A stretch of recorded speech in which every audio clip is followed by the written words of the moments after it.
Okay, I wanted to give you a little bit of an overview of the lesson plan template and getting an idea how it works. Very quickly at the top, this is Introduction to Law and Public Safety, which is our new course that we were developing through LAPSEN. The semester would to be determined by the teacher that uses this.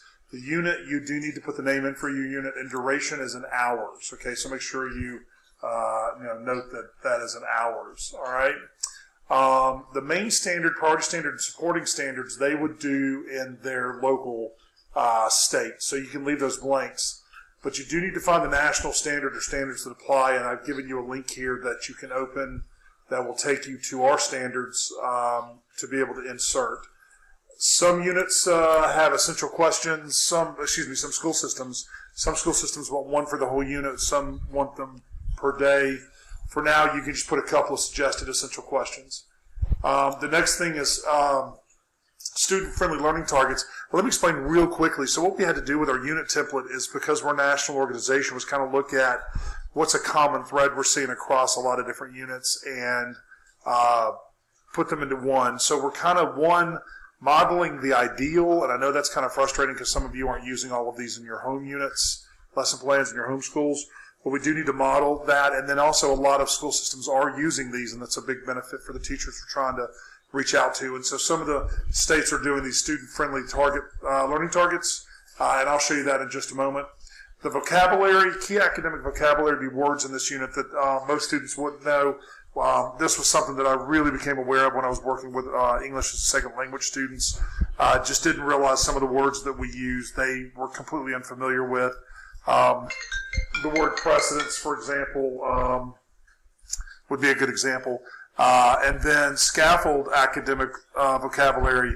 These would be review words that maybe would have been expected to have been used earlier in the year that the students may need a review on. It's easier to do this if you're teaching this in a sequential unit. But if your key academic vocabulary in this unit, for example, might be some legal terms, then you may want to go back and think about some academic vocabulary that might have existed earlier in their units, or you can leave it blank. But you do definitely want to provide the teacher a list of vocabulary words they need to be aware of, unique to this unit. So let me show you a filled out unit. So this is the one we're working on in my county. As you can see, we've already put in fall, we've already put in the units. We've added in our state standards, and then here's the national standard. And so here's our essential question. Here's our student-friendly targets. And so this is a unit that's on disaster. It's part of our community emergency response team training, CERT team training. And in this unit that I can define a disaster, I can plan for disasters for my family. And I've given you this link to give you an example. This is our first unit, so we don't have a scaffold listed here. But here's some words like Good Samaritan laws, containment, mitigation, just words students wouldn't be familiar with, okay? So let me go back to so here's our template. This is how we know what students have learned.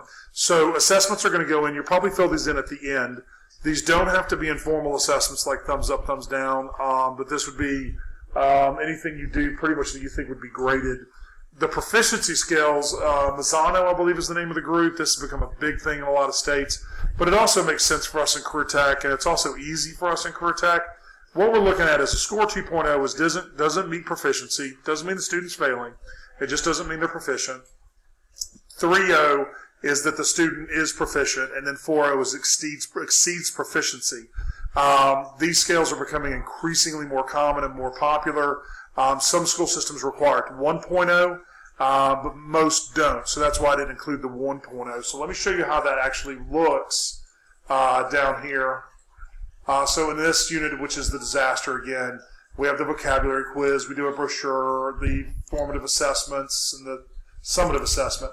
Down here, if you're familiar with CERT, a 2.0 student could tell you what CERT is and could identify disasters in their area. A 3.0 would be able to prepare their family for a disaster and identify common elements of a disaster. And then a 4.0 would be a student that would be able to predict community needs for a disaster. So hopefully you kind of see the differences there in those, and that just kind of hopefully gives you kind of a quick overview.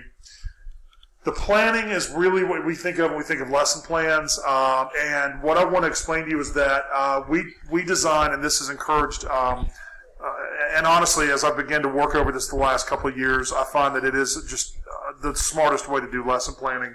we plan in blocks. Think of them as like little Lego blocks. And each of the Lego blocks are 10 to 20 minutes, with 15 minutes being kind of the ideal.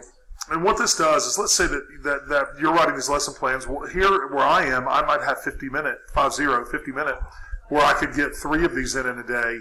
You might have block, which is 120 minutes, which you might get 6 or 7 of these in a day, 6 in a day. And so, but even with me, let's say I have a 50-minute period today, 50 minute, and we have a tornado drill at the end, and that kills the last 20 minutes of my instruction.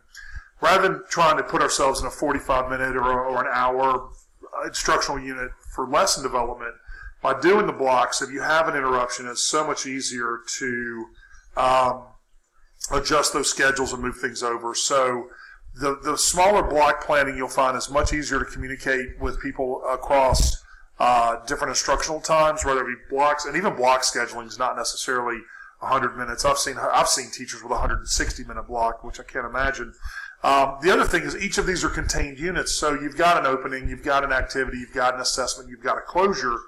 And if you're thinking of ideal instructional methodologies, it is the way we're supposed to be teaching. Our students, we're supposed to go with their age plus 5 or their age plus 10 and their ability to pay attention. And so if we've got 14-year-olds, 17-year-olds, if we're doing these planning in 15-minute links, 20-minute links, then we're definitely reaching them within their ability to pay attention. And so it's just a better way to do lesson planning, both from lesson planning as a teacher, handling instructional issues. I remember one year we had this weird testing schedule where I had kids for 125 minutes, and we're not block, and so that threw us for a loop. Already having these planned this way just helps you adjust for those unexpecteds, okay? So with each of these, you have the opening, which can be as simple as a question. It can actually be an activity. The main activity could be so the activity could be the main thing. That's what we're thinking about, the lesson anchor.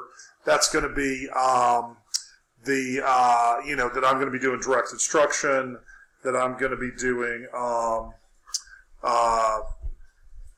I may be lecturing or whatever. And then assessments can be as simple as thumbs up, thumbs down.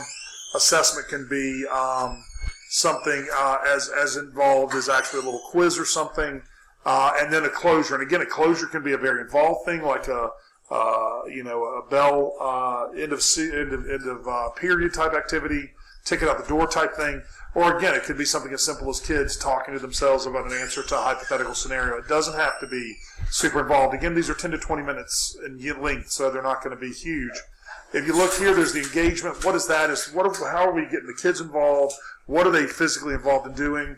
Student interactions. One is just kind of make sure that we record that, but then also in that is just advice and notes to yourself about student interactions. And I put in here also cautionary things such as, if we're doing a unit, we teach Ebola the first year. We read Hot Zone in my class. And I was really kind of thrown off guard how many kids got anxiety about Ebola. And so I just reminded the teachers that were teaching the course that you may have different reactions, and just reminded, kind of that classic trigger things as well, maybe, I guess, is things you can think of. And then student reminders. That's just things that you want to tell the students to remember, like turn this in tomorrow if you don't finish it. So again, that could be turn this in tomorrow if you don't finish it today in class.